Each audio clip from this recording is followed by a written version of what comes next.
Hello there, my name is Lamin Njie. This is the Nation Today. This is the first edition of my new program that runs on Star TV and Jamaanoo online. This program will be organized in various segments. In the first segment, I will give an opening statement. An opening statement in the newspaper sector, we call it an editorial. Here, I will be giving my opinion on issues affecting our nation. We will have the second segment, which will feature current affairs vis-a-vis news.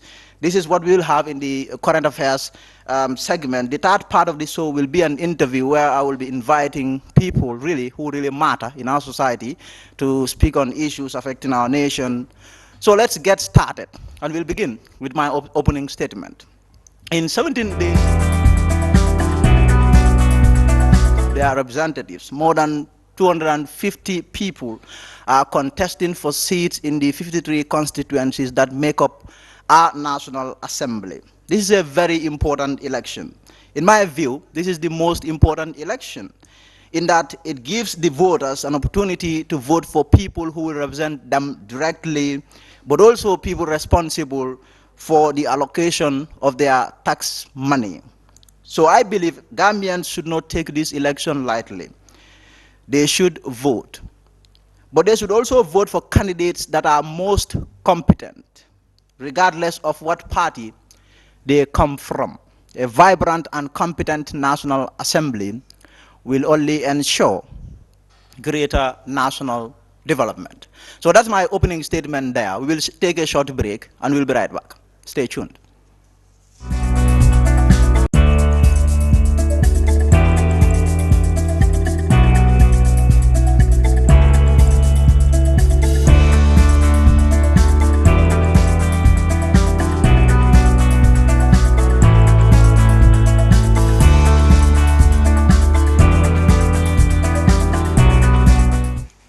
Thank you very much and welcome back. I am Lamin Njie. This is the Nation Today. So let's get started with the news that are making the headlines today.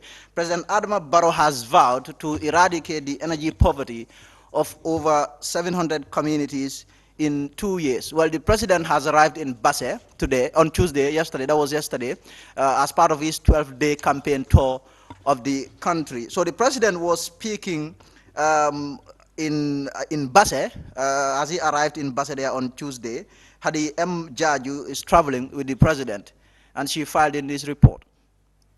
The president spent the night at his Mankamangkunda residence on Tuesday after days of meetings with voters to convince them to vote for his party's candidates in the legislative elections just around the corner. After leading in charge in the northern flank of the country, President Barrow is now pushing further into the URR following successful meetings in North Bank region and CRR North. Before reaching the Upper River region, President Barrow conducted meetings in Nyani and Sami in the Central River region. At the Nyani meeting, the president promised to provide 700 communities with electricity within 24 months. President Barrow expressed appreciation to the people of Nyani for choosing him, and he urged them to extend the NPP's candidates in the same love, trust and support that he have enjoyed from them in the last general election. Waaye na dinaa leen wan ne sànnin ngeen ma karta toog naa waaye weeruwuma. Balaa maa mun a weeru rek ngeen sànnil suma député yi. Te si député yooyu anti Rohey Cissé si la bokka. The NPP leader pointed out that the people of Nyani should be grateful to Allah for giving them NPP's Rohey Cissé, as he has a lot in store for them as a woman. Yéen da ngeen war a sant Yàlla bu ngeen amee candidat bu nga xam ne jigéen la. Lu tax ma wax ne da ngeen war a sant Yàlla si candidat yi jigéen. Tey si aduna bi yépp dëkk boo gis si aduna bi réew boo gis si aduna bi affaire yi jigéen ak affaire yi xale loolu dafa nekk lu nga xam ne lu important la tey si aduna si.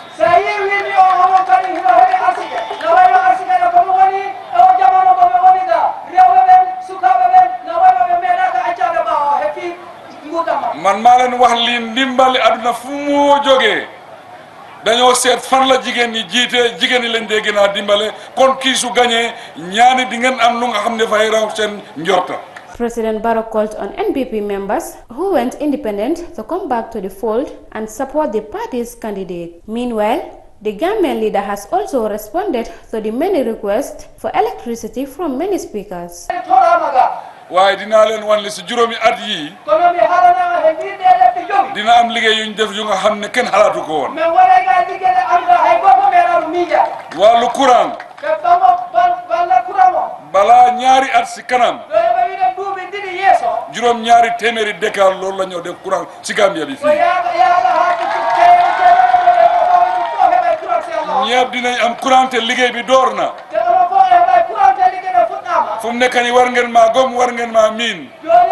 The NPP-sponsored candidate for Nyani constituency, Rohi Sise, outlined her reasons to contest. Wato binin palaso finti da Nyani musol na tante fanan kan iko sanji tan lulu ani warula musone na man finti dipite ala Nyani ninsi finti no fanan alo ma dipite ya ni wato ngamira nyanta okela le katum batata patiyo yenne. Jigéen Nyani ñoo sunna ñu ne lu dem ba sa juróom fukki at amul benn jigéen boo xam ne daaw na si suufi Nyani bi fii nga doon jigéen nga ut place député kon doon ñoom tamit bugg nañ pour man dama génn ma uga mu place député bii nii si biir Nyani bari ala tentolo mandi kol ko ni luwo bondi te kanjina lu bondi la andu musu nyimma fanan ke jamaale kanjini sa MPP mu musu nyimmale ti. She called on the constituents to choose her over the opposition and the independent candidates. NPP Diaspora Secretary Memuna Sise Dabo was also on the campaign trail. ngeen ripin ndam bo xamantene Fatmata Jawara moy first female candidate bo xamantene Adama Barrow taxawal nako na way wa ono Nyani men yiri wado sampul mo anduda hala leydi ni fo hala edulo Fatmata Jawara ko kanko woni député ido bo anduda ko debbo te ko Adama Barrow darni mu taxawal ko 2017 mu nekk benn pep na si député UDP nag yàlla def na Adama moo ko single-handedly sponsor mu gagné élection boobu noonu to ñaareel bi na fii lañ ko bëggoon a gis nag muy ñaani jiini anti si sa next election on the 9 buñ dee déggee wi fi dañu xam ne anti moo fi nekk kono joni koɓe faala ko anti Rohi Sise mo annduɗa ko kanko woni dimmo on pour ɓe pampana mo karta kanko kala wona debbo dimmo mo annduɗa ɓe pampani mo karta pour on naataga suudu député o ñetti jigéen lañ taxawal na te jigéen ñi na seen toogi dañ ko fartaal torop na wayno ko rewɓe tato suba kono ɓe rewɓe tato fof sirangaji maɓɓe len minen heeɓi. From Nyani, the president proceeded to Shanghai in Sami constituency, and during the meeting he held there, the Gambian leader thanked the people of Sami and urged them to support the NPP candidate. Reporting for Star TV News, I am Hadi M. Jajo. So away from that report of the president's campaign tour there, the recent escalation in fighting between MFDC rebels in Casamance and Senegalese troops have forced many Gambians to abandon their homes along the border, out of their homes, and move to other parts of the country. And you have a report there by Mariam Dem. Let's bring in that report now. Thousands of internally displaced persons are currently seeking sanctuary in other parts of Fonyi after their area of the region came under cell fire. The National Disaster Management Agency said the conflict has affected 9,973 Gambians within the border, out of which 5,626 are internally displaced. 691 refugees from Casamance are currently seeking refuge in the Gambia. A total number of 2,029 children under the age of 5, 374 pregnant and lactating women, and 744 students are among the displaced population, the agency added. The Senegalese military recently launched an operation against the MFDC fighters around the border with the Gambia. Large explosions could be heard around the theater of the confrontations. The NDMA said the operations has impacted all Gambians' border communities in Fonyi and the nearby districts. The districts affected in Fonyi are Kansala, Bintankaranai, Berefet, Jarol and Bondali. NDMA added that the population displacement is as a result of the clashes between Senegalese soldiers and the MFDC separatist movement. While the attacked and classes are in Senegal, bullets have landed in the Gambia, causing panic displacement of population along all Gambian border villages and some Senegalese villages in Casamance moving into the Gambia. Maria Madem reporting for Star TV News. Now, along the Gambia River numerously contributes to the country's food basket by fishing, yet there are myriad agitations in the fishing track in both the inland and the coastline. Modo Gajigo tells us more. Popular in fish production in the Central River region and surroundings. However, Haruna Sallah and his fellow fishermen in the area are faced with a lot of challenges. Sallah explained that the river used to be abundant with variety of fish species, but today it has been overrun by Malian fishermen using big vessels and hooks called dumbu. He said this particular fishing equipment enabled the Malians to catch up to even trap juvenile fish.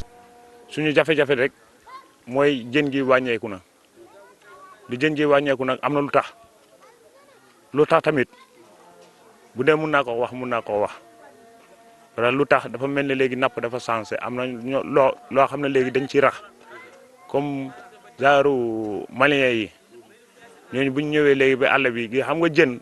Malian boats that normally intrude the Gambian River is a challenge for us because it leads to fish scarcity. Meanwhile, Sallah called on the government to help them with equipment like machines, fishing nets, hooks and other related materials. Nappakat buñ ko demulut mënu dem parce que nappakat bu ne wàllu nguur moo lay jàppale parce que yenn saa yi ay banques yi sax dañ lay lebal ay machine wala nguur gi jël volontaire dugg ci banque yi di jël ay machine di ko jox mool yi di ko fayee ndànk-ndànk. We need government support as the fishing materials are unaffordable for us. The government can allocate loans for us in machinery that will support us and make our work easier. He explained that freezing is the mode of preserving fish in the area, but some Senegalese bananas finance them for fish in return. For Star TV News, this is Momodu Gajigo. Thank you very much and welcome back. So the presidential candidate, one of the two presidential candidates in the Gambia Football Federation presidential election scheduled for August, Sadibou Kamaso, has been speaking as he fights to shake off claims that he stole $25,000, money that belongs to the GFF. He has been speaking about that issue there, as Jacqueline Colley explains. This story is by Mariam Dem. It was in 2019 when Sadibou Kamaso reportedly lost $25,000 entrusted to him by the Gambia Football Federation. But almost 2 years down the line, the issue is still haunting him. Sadibou has now set his eyes on the GFF top job, but his opponents are weaponizing the reported missing $25,000 against him. He is now on a damage control mode as he released a video earlier this week in an apparent attempt to defend his reputation. Sadibou was in 2019 chosen to lead Gambia's delegation to Angola for a match with that country's national team. As part of his responsibilities, he was given $25,000 for the trip, but upon reaching Dola, the money was nowhere to be seen. I'm sure people are thinking $25,000 is a lot of money, maybe something that I was carrying in a big bag. But for some of us who understand, $25,000 was in a small envelope. I lost this with some other valuables during this trip. And immediately, I declared it stolen, and I called my superiors and the people I served together with to say these monies have been lost, and I intend to pay back every dime, which I did immediately. I returned. The GFF aspiring president said a commission was established to investigate the matter, and in February, he was asked to pay the money, which he started settling. This happened in November, and it was in February that I was called to say that I needed to pay the money. And I made it clear again that I stood where I still, by what I had said earlier on, that is to pay the money. And in fact, I have my receipts to prove that payments had indeed commenced. By the time the commission was established, I had already paid over $600,000 of the said monies. Even the people at the commission were very surprised. And I can assure you that even after the commission, I continued to pay, because by the time I got the report, the letters from the president to say that the commission had indeed waived the balance of the money, I continued to pay. He admitted that the incident that happened was unfortunate and embarrassing, but was a predicament which could befall anyone. The incident that happened was unfortunate, it was embarrassing, but it's a predicament that could have befallen any individual. But as I said, I made the promise that I was going to pay the money, and when I came, I paid. He said even after the incident, monies were still entrusted to him, as he later led the delegation to DR Congo again, saying the matter happened in 2019, but it's been talked about as if it just happened in 2022. Kamaso emphasized that his starting 11 agenda and the ideas he has for the development of sports has caused some uproar, making some people uncomfortable. Meanwhile, JFF goes to Congress this August to elect new executives that will run the affairs of the football house for the next 4 years. Sadabo is up against the current president, Lamin Njie. Mariamadem reporting for Star TV News.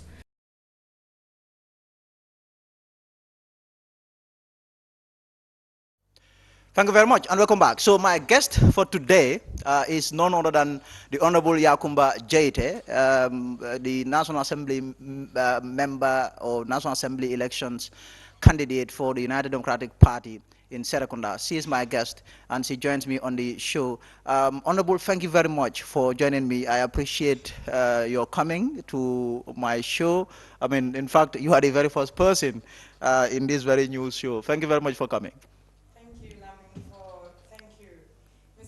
For having me. It's a pleasure to be your first guest.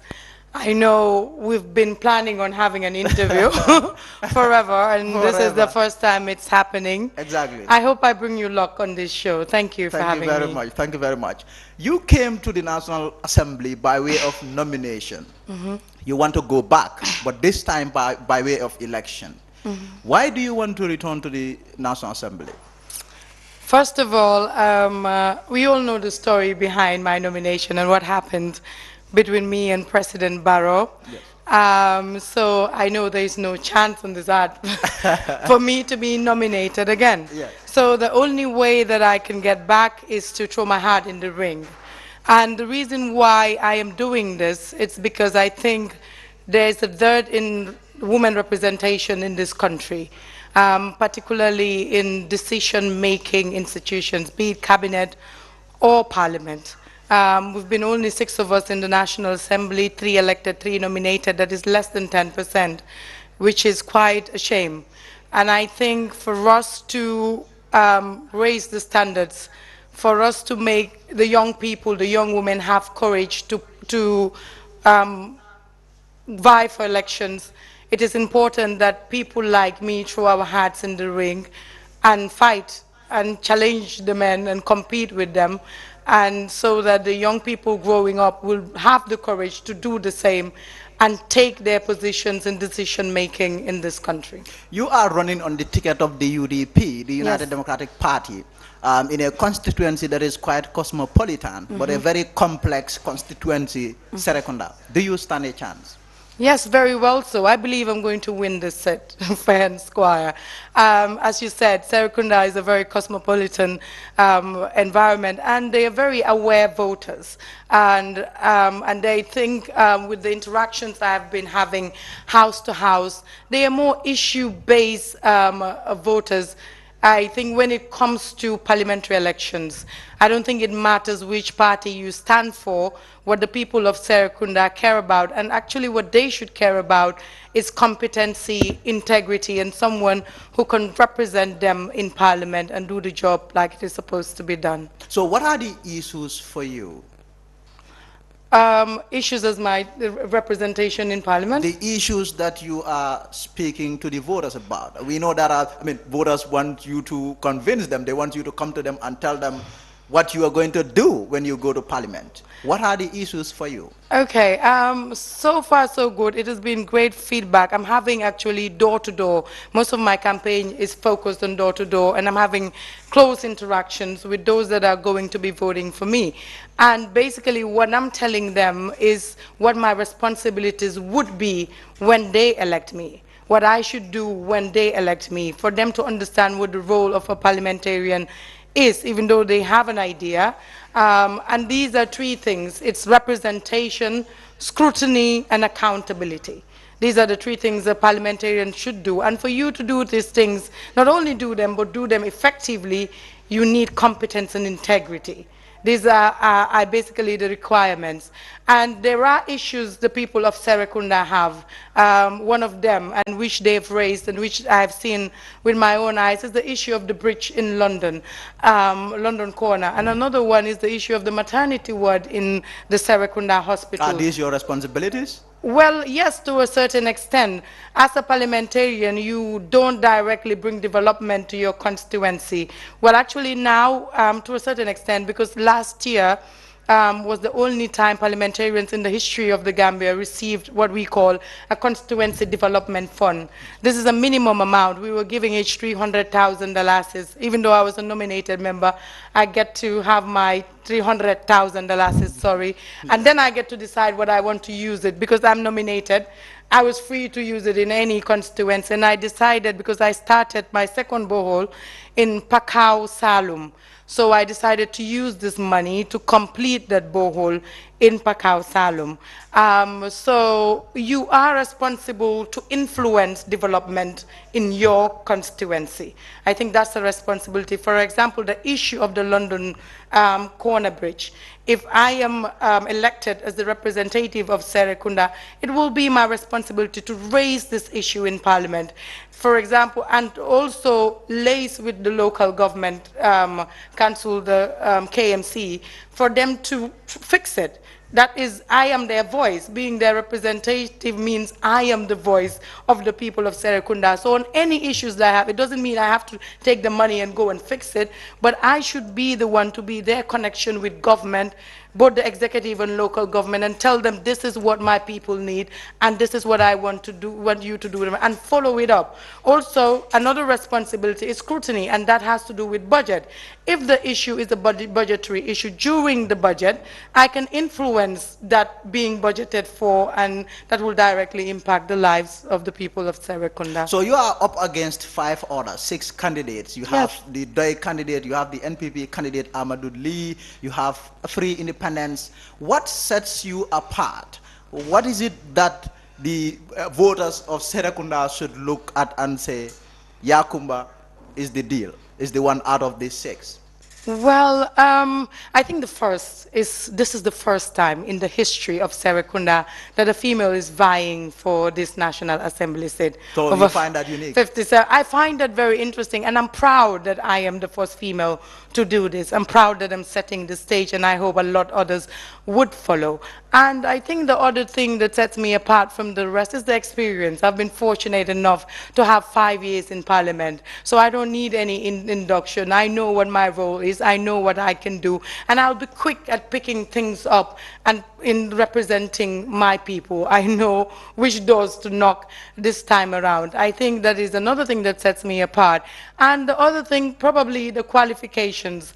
I don't think, maybe you would know better about the other candidates, but I don't think anyone else is more, more qualified. And not just being a lawyer is one thing. Being a lawyer itself gives you an advantage when it comes to having analytical skills. Yes. Because as a parliamentarian, you need to be able to analyze the reports that come to your table, the budget. You have to have the competency to understand what the issues are for you to participate in the process, for you to make, before you make a decision or before you vote. It's important. So now there are 2 Serekundas. You have Serekunda, but also you have Serekunda West. Yes. Initially, the plan was for you to go for Serekunda West. Yes. And then that was an issue. That was a standoff. You have the incumbent Madi NK wanting to revive for a second term. And from what much I gathered was that the committee in Serekunda West wanted you, but they did not have faith in Madi, and that Madi would not be able to win that seat, and they wanted you. And there was a lot of wrangling around that. What do you make of that situation, and that led to you now going to Serekunda instead of Serekunda? Typical of Lamin Njie, instead of Serekunda West. Well, it has been quite interesting and humbling experience for me personally, because actually the first thing I heard about my vying for the National Assembly onwards on Gambia. And the first message was I was vying for this Serekunda. This Serekunda? Yes, actually, not West. Not West. Because obviously I'm a member of the United Democratic Party executive.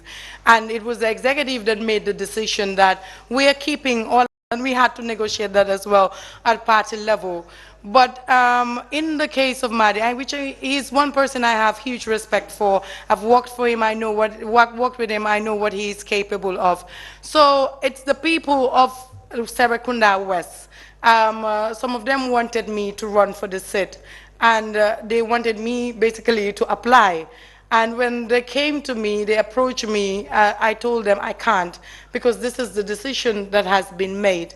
And they had negotiations with him for him basically to leave the seat for me. Yes. And at some point, I think he agreed, and later he changed his mind. But I picked up my phone, yes, and I called him, and I had a frank discussion with him.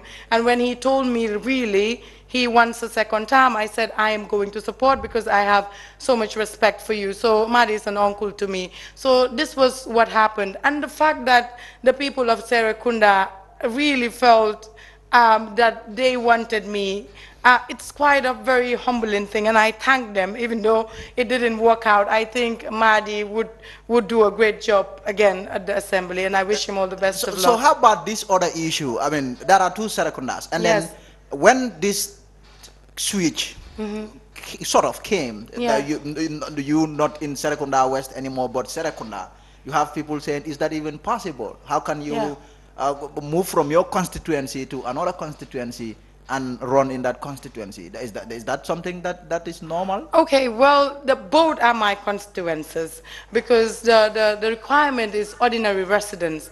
And because of our situation in Gambia, how IEC checks ordinary residence is your ancestral homes. Yes. Because most of the people that are running up country, most of them live here. Yes. So your ancestral home, and I have my ancestral home in both Serekundas. This was like one. It's only the road that divides the two Serekundas. So even you find that the market, the Serekunda market itself, it's in Dipakunda. The Serekunda police station itself, it's in Dipakunda. So it's just because of the IEC demarcation. Yes. But the families are all related. So my grandmother, my paternal grandmother, actually came from Joben Serekunda and got married in Jatta. And my grandfather was at some point the Iliman of the Serekunda Mosque for so long. So that's my home, as Jatta is my home, Joben is my home. So this is why I am kind of like, can run in both constituencies. So now let's also talk about the 30% representation agenda or idea that was tossed by one of your colleagues in Parliament, Honorable Lamin Njie, for 30% of the seats to be reserved for women in Parliament. That also triggered controversy, and there were claims that the women of the country wanted to cheat their way to positions. I mean, that, of course, that bid or that bill collapsed. What's your view on that? Well, I think it's very, very unfortunate, and I don't think that was the case, that we wanted to cheat our positions. The truth is, Lamin, the field is not leveled for women to participate in politics. That is the truth. And with this experience has opened my eyes more to what our barriers are.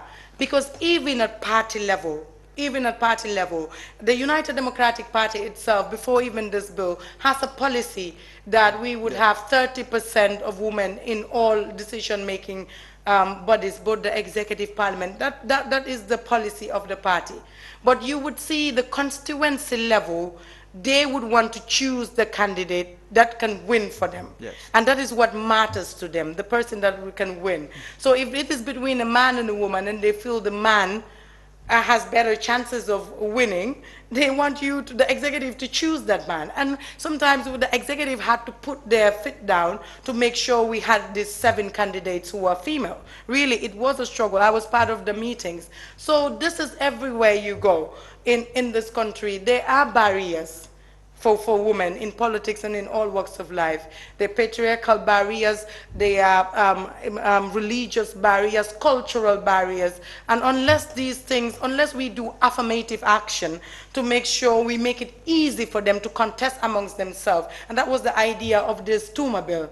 It's the same idea. I think the idea was picked up straight from the draft constitution. And the draft constitution, there was consultation and people agreed to it. So I think it was a positive move. It is unfortunate that the bill collapsed. But there is opportunity to bring it back. We didn't get to vote on the bill for the second reading. And it was our standing orders that requires, before we vote, there must be the certain number required present for the bill to pass. I think that is only fair. So when the issue came up twice, and there was no enough number of MPs to vote. So it's not that it was rejected. We didn't even get to vote. The bill got lost. The bill got lost. Yeah. Now, let's also talk about something that is very interesting. I mean, your party, you are running on the ticket of the United Democratic Party. Yeah. Your party lost the December 4th, 2021 presidential election in a way that shocked many. And you are running on the ticket of that party. I mean, are you on solid ground in terms of the party that you are representing? Can UDP make you win? Well, yes, I strongly believe so. And I think you have concluded on your question. The fact that you said the win that President Barrow had shocked many, it's because the win was not actually a win. For me, that's why it was so shocking, because we didn't expect this kind of win. And it's clear from the evidences that the United Democratic Party has released, it made it clear that we were right in questioning the win. And that is why it is quite shocking. And up till this stage, the IEC is yet to respond. And that makes us assume we are right. I'm just coming to the win. So disregard this President Barrow win. In my opinion, I'm disregarding it totally. And I believe I'm standing on very solid grounds, and I will beat any other candidate in this constituency. In this constituency, when I say shocking, I am speaking in the sense of... Oh, you just concluded. I am speaking in the sense of the confidence with which UDP went by in the lead up to the election. No, I don't think it was the confidence. It was the realities on the ground that everyone saw with their eyes. But so what was the reality on the ground? The realities on the ground is that UDP had more support than President Barrow coming up to this election. But so what happened to that support? Because we were cheated. It wasn't fair. But you know, when we were cheated. The registration was a mess. How were you cheated? How were you? Can you explain that? The cheating didn't happen on the voting. I think the cheating happened on the registration, and the evidence is there. Lamin, we put it out. Why are you people not talking about it? No, but what I don't understand from all of these claims is that you are saying the problem was with the registration. Yeah. You had a window. You had the chance to go to court, to the revising courts. Yeah. The only party that had, officers deployed to various registration offices and centers in this country wearing their black outfits was the UDP. You monitored the whole entire process, and you had the opportunity to turn to the revising court if there were any issues at all. You did not do that. And then you wait until after the election, President Barrow wins comprehensively. I will answer this for you to understand better and for those watching to comprehend. Yes. Well, the revising period time is 2 weeks. And even after the results are declared, you've seen how much time it is taking us to release this kind of evidences. It takes proper scrutiny to go through one by one of the register. And what we didn't know, we were the only people, the only party, like you said, that was actively monitoring the whole process. But the facts that are present now, the evidences, registration was ongoing after the closing of the registration periods in certain areas. So how could we have monitored this? Something that wasn't gazetted. For example, registration closed on the 13th April in somewhere, and then after the 13th, they were still registering people. We can only monitor what we know. And that is why we didn't know this. It was even unexpected, this kind of cheating. We couldn't have known anyhow. So it took us time to go by one the evidence before we could even notice, because on the registration cards, you see the date, the number, the machine shows you this. I remember because I sit as part of the Committee on Local Government Land and IEC, and they were explaining to us when they had problems with GPPA on which person to award the contract of the voters' cards. They explain how it works, that the registrations will even close at 5 p.m. and the date, the time, everything is on the card. So that is what exposed them. That is how we found out, because we had to go through each and every voters' card registration number, and that really takes time. So we couldn't have known. You don't think it is simply the case that Gambians rejected you?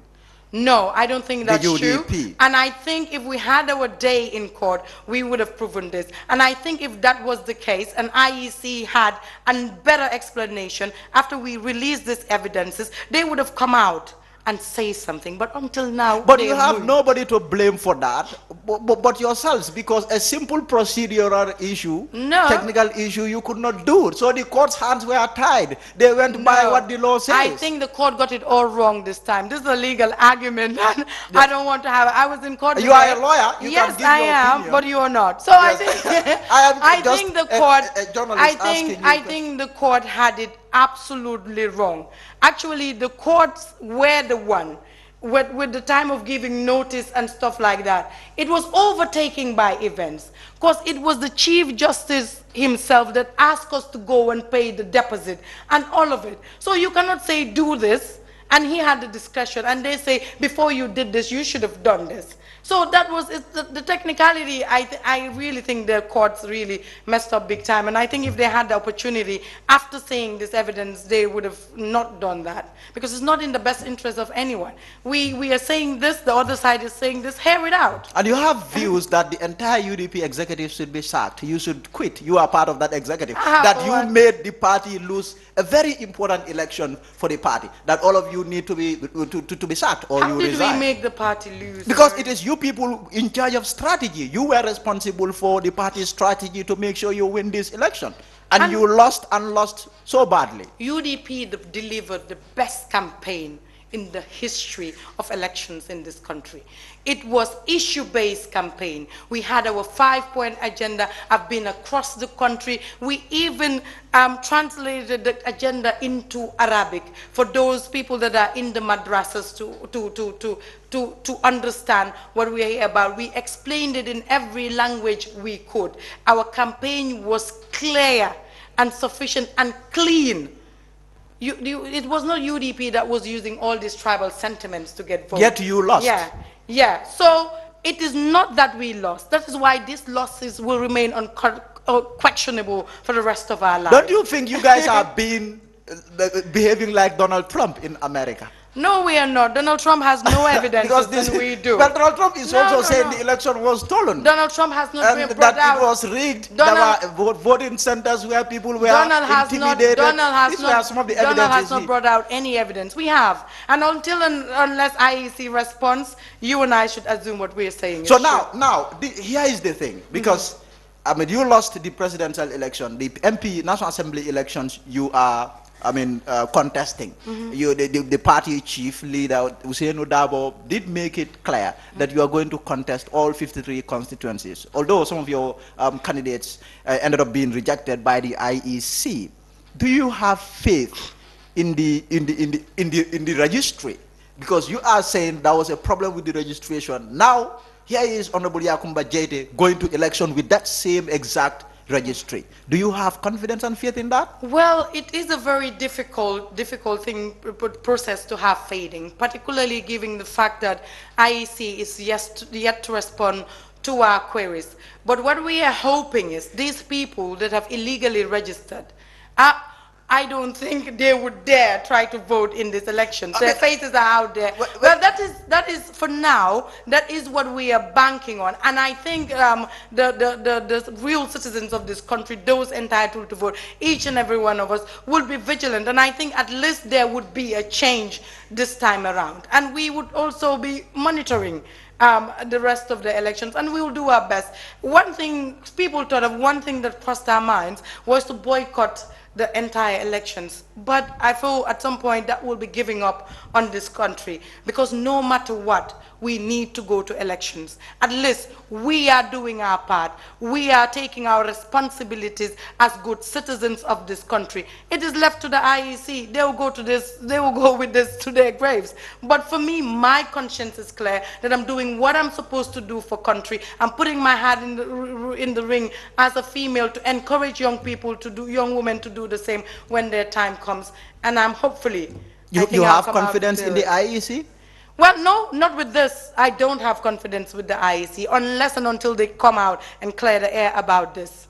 But I mean they have spoken time and again that this is just some wild claims that they are not going to get distracted. When they first spoke out, they told us to bring out the evidence. When we did, they kept mute up till now. And it's been almost a week or two. Nothing has been said. But the evidence you brought out was the evidence that you were telling the nation, and they came out to reject those claims. No, telling and physically bring it out is two different. You see it on their voters' card. That the time they gazetted for registration and the time they registered these people was different. So that is that was overwhelming evidence. So at least they had to respond. And I challenged them at the meeting that the NHRC Human Rights Council was organizing, and they said nothing. They kept mute up till this time. What does that tell you, Lamin? Let's be fair. If you are accusing... Do you think that the UDP executive should resign? No, I don't think so. I think the UDP executive really, I'm part of this executive, we all gave it our best during this time. We really made sacrifices. We traveled up country. We did all we can to make sure Gambians have a better governance system. And unfortunately this happened. It's not on our heads. It's on the heads of the Would you IEC. want your leader, Dabo, to continue or still continue to be leader of this party? Well, I think that is something that's not my decision. My opinion doesn't matter. That is something that the Congress have to decide when we go back to Congress. That is basically the decision of every member of the party. What is your view on the rejection of Mamadou Sabally by the IEC? Well, first of all, I'm not even going to go into the legal issues, but the way and manner that it was done. I think whatever happened at that stage, that on the day, is the responsibility of the IEC. They could have received Mr. Sabali's papers. If they wanted to reject him, if it is their decision to reject him, they could have later written and say you were rejected. By then there would have been no crowd, there would have been no fighting there. But you cannot do this on that day. I think that was a great lapse on the side of the IEC, and I told them when I had the chance. I think for now, it is my opinion against any other lawyer's opinion, and it has to be decided by the courts and in its court, and we are hopeful that we are going to get a favorable I mean, some lawyers, barristers have given their opinion on this. I know opinion is quite split. You have those that say the IEC had a right to reject him, to send him home. I think my opinion. And you are a lawyer. No, I'm not just a lawyer. I'm a politician as well, and a member of the United Democratic Party. And we are the ones challenging this. Yes. And I think my opinion is obvious. It's the party decision to challenge this decision. And if we agree, so you hold the view that the IEC is wrong, do not have the right. We wouldn't have challenged it if we believed IEC was right.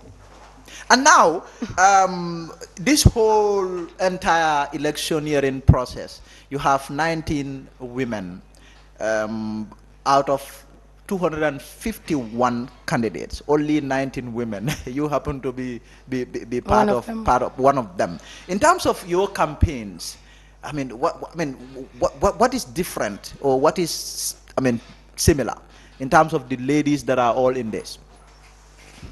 Well, and I think one thing is, this goes to show the need to support women to win these elections.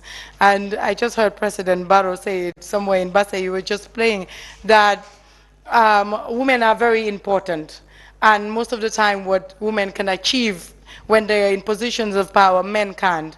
So I think really there is a dearth, and it's obvious in these parliamentary elections, and we need affirmative actions to push the women agenda forward, to make sure we are equally represented in parliament. I think that's really important. I think with the campaign, if you look at my flyer, one of it is women empowerment, and this is one agenda that I saw. If you want your daughter, if you want your wife to be something in this country, then you have to start voting for women so that they will be encouraged to go for these positions. I think it is the responsibility on all of us to make an effort to support women in their vital. So your campaign, it is campaign period. How do you go about it? What is your strategy? Okay, right now my main focus is house to house. I want to reach out to every citizen of Serekunda, if I can, and talk to you and explain to you about what the issues are really that are affecting us. We are also going to have a rally on the 26th at the Birkama Garage in Serekunda. And we are going to have another rally on the 28th. A little bit of advert. Yes, I'll have to take advantage. You can have me here. I will do the advert for myself. So on the 28th as well at Marsengalau. There will also be caravans because the campaign is going to go into Ramadan and there's only much you can do. But for now, our main focus is the door-to-door and the visibility with the posters and the banners all over. So two more things before I take leave of you. You are very busy these days. One thing is the cost of living. That is something that is troubling a lot of citizens, a lot of Gambians. As a politician or as someone who wants to be at the parliament, I mean, what would you do to ensuring that Gambians, I mean, at least the pain that the citizens are going through is reduced? This is a very interesting question, and it's been coming up throughout our campaign. Yes. People are actually saying, we will not vote Barrow government, we will Barrow MPs, we'll vote you because we want a change in the cost of living. They didn't, we are not saying what they told us during the campaign, which is true and very unfortunate. I think it's becoming unbearable at this stage. And I think this is also the responsibility of Parliament. I talked about budget scrutiny. I think investment in agriculture will go a lot in reducing the cost of living in this country if government prioritizes agriculture. If you have a strong parliament that monitors the implementation of agricultural projects. We pump millions into agriculture, particularly the development partners, and we are not seeing the result. Up till now, we cannot produce enough rice for our people. I think we produce less than 30%, and this is unfortunate, and importation is becoming difficult. And recently, during our last session, when the MPs raised this issue, both finance and the Ministry of Trade, do you know what they said, which was quite bizarre? That they haven't done anything as a government, I mean, increase cost of transportation or ports, charges or stuff, that would have an impact on prices in this country. What they realize is the sellers of these commodities are increasing prices on a daily basis without any good reasons. And they have tried to talk to them, and there is nothing they can do. Basically, the executive told Parliament there was nothing they could do to stop this. What does that show? Incompetent but then government issued a statement yesterday to say that the traders should be careful. This is not unacceptable. The issue of just getting up in the morning and hiking prices. So is that all they can do? Really, well, they're also warning that they will take action. Really, you see, I'm part of the trade committee, and we've discussed several times, and I am pro of price control in this country. I am pro price control, but every time what we get from the ministry is we're a liberal economy. America is more liberal economy than any other economy, but still there's price control on certain goods. We have the Essential Commodities Act. Certain commodities are declared essential. But the only thing missing is that they didn't put in that act is that there is no price control. At some point, that would have given us the leeway to put a certain control on prices in this. And I think the trade ministry need to change their mind on this, otherwise we would remain like this, and the traders will do whatever they want. Literally, they told Parliament there is nothing they could do about this. Will a serious government say that about such an important issue to the lives of the citizens? And finally, or lastly, one issue that is also on the lip of many Gambians is the issue of corruption. When you get back to Parliament, I know the anti-corruption bill has been laying there. No, not laying there. Well, it has. Well, not laying there. Okay, there are procedures. There are procedures in Parliament. Yes. And this anti-corruption bill is committed to the Public Finance Committee, the FPA committee, which I am a member of. And really, we've gone to the end. Because when you're looking at the bill as serious as an anti-corruption bill, it takes time and scrutiny. These bills are brought in by the executive. And this is a bill that is going to really affect members of the executive. So it is Parliament's responsibility to take a thorough look at the bill, to invite experts from all over to give their comments on the bill so we can make the proper amendments and make the proper adjustments where necessary. That's why the bill took too long in Parliament. So hopefully when we get back, it is going to sail through. I hope so. It's going to sail through because we have gone to the end to doing the report on the anti-corruption bill. Personally, what would you do in the fight against corruption in the Gambia? Because the responsibility of Parliament is one of the things is holding government accountable. And holding government accountable means fighting corruption. That's what I said. We need competent and strong parliamentarians that knows what their role is despite party affiliations. But because if you have a majority of NPP in Parliament, and just because they're NPP MPs, they don't want to hold the executive accountable, it becomes a problem. That's why opposition is encouraged in Parliament, so that they won't be scared to hold government accountable, because it is our responsibility to do so. All both government, public enterprises, all of these people, we have the oversight to hold them accountable, to look at their statements, to look at where corruption is, and address it. That is the job of Parliament. Honorable, so I'll give you 1 minute to speak directly to the Serekunda voter and speak to the person directly and tell him why he or she should vote for you. Choose any language that you want. Yeah, I was going to say, can I do it in Wolof? Yes. Okay. Assalamu alaikum. Yen wa Serekunda, yen wa Gambia, maa ngi leen di nuyu, di leen santa, di leen gërëm, di leen wax ne seen doom la, seen xarit, seen raka, seen jigéen moo ñëw for the first time si history Serekunda di o toogu parliament bi, di leen ñaan seen support, di leen wax ne da ngeen soxla parliamentarian boo xam ne am na competence bi, am na xam-xam bi, am na integrity bi, mooy fulla fayda ak jom pour mun a def liggéeyi parliament.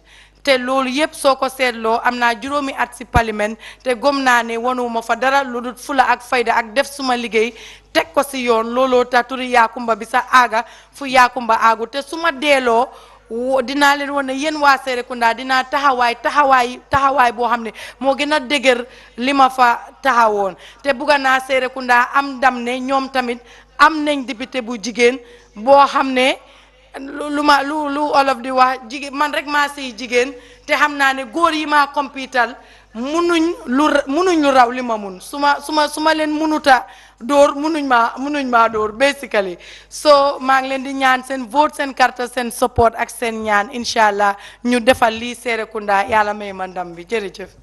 Honorable, thank you very much for that. And then with that, we'll come to the end of the show. Thank you very much for being my first guest. Really, I appreciate this. I will not forget this. Thank you very much. Good. I hope in the future I wish you were in Serekunda to vote for me. And say exactly. That would have been payback. But I am from Joshua. But thank you once again. I appreciate it. So with that, we will come to the end of the show today. So the last part of the show should feature what the people say. Well, this will come as by way of Vox Pop.